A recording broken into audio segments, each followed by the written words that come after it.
Assalamualaikum warahmatullahi wabarakatuh. Perkenalkan, nama saya Siti Nur Utami dari kelas A119 dengan NIM 13519110040. Dalam video kali ini, saya akan memberikan penjelasan tentang rancangan penelitian eksperimen untuk memenuhi tugas metodologi penelitian. Dalam melakukan suatu penelitian, bagian terpenting dalam pelaksanaan penelitian adalah rancangan penelitiannya.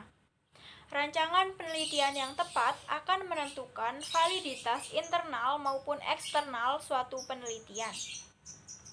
Terdapat 5 kriteria mengapa suatu penelitian perlu dirancang terlebih dahulu. Yang pertama yaitu keterkaitan atau relevansi data. Yang kedua ada objektivitas.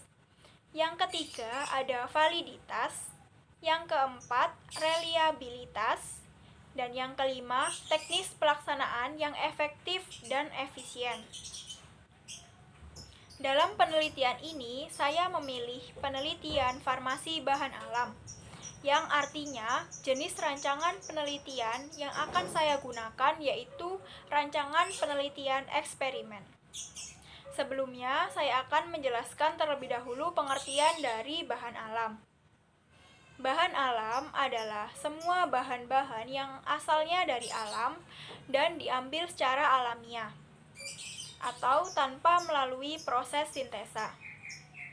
Kemudian, rancangan penelitian eksperimen adalah rancangan studi yang dikembangkan untuk mempelajari fenomena dalam kerangka hubungan sebab-akibat.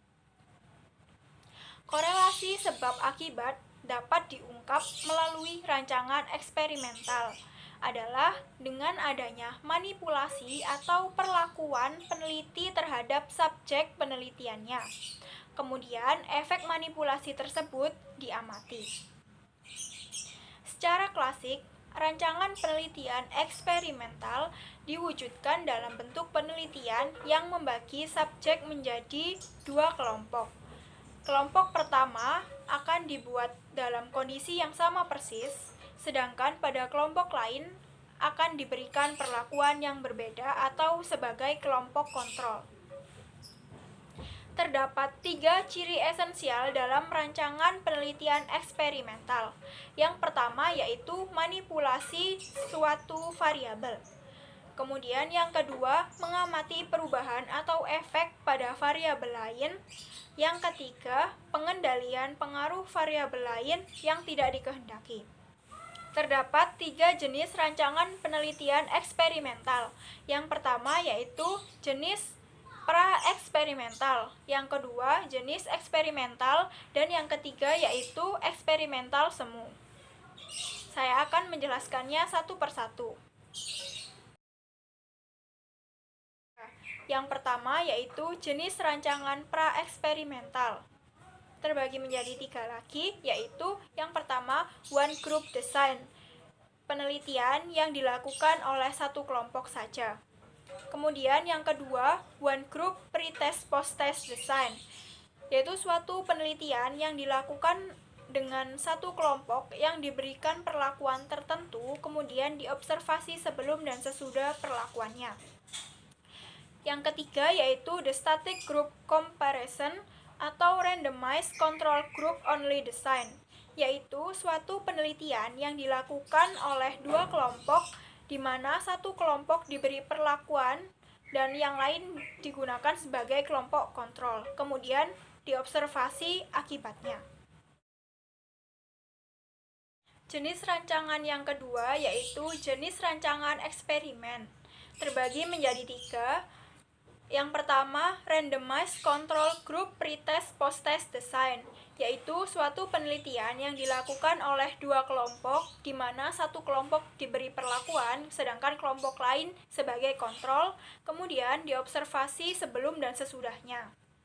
Yang kedua yaitu randomized Solomon 4 group design, yaitu suatu penelitian yang dilakukan dengan lebih dari satu kelompok perlakuan dan kelompok lain sebagai kontrol, kemudian diobservasi akibatnya.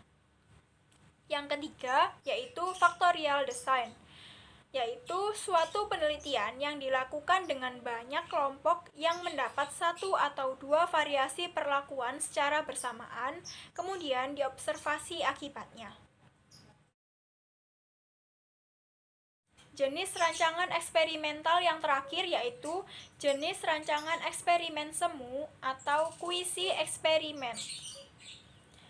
Rancangan penelitian kuisi eksperimen adalah suatu rancangan penelitian yang digunakan untuk mencari kemungkinan hubungan sebab akibat tanpa melakukan randomisasi atau dalam kondisi sewajarnya dan tanpa kontrol lingkungan yang ketat.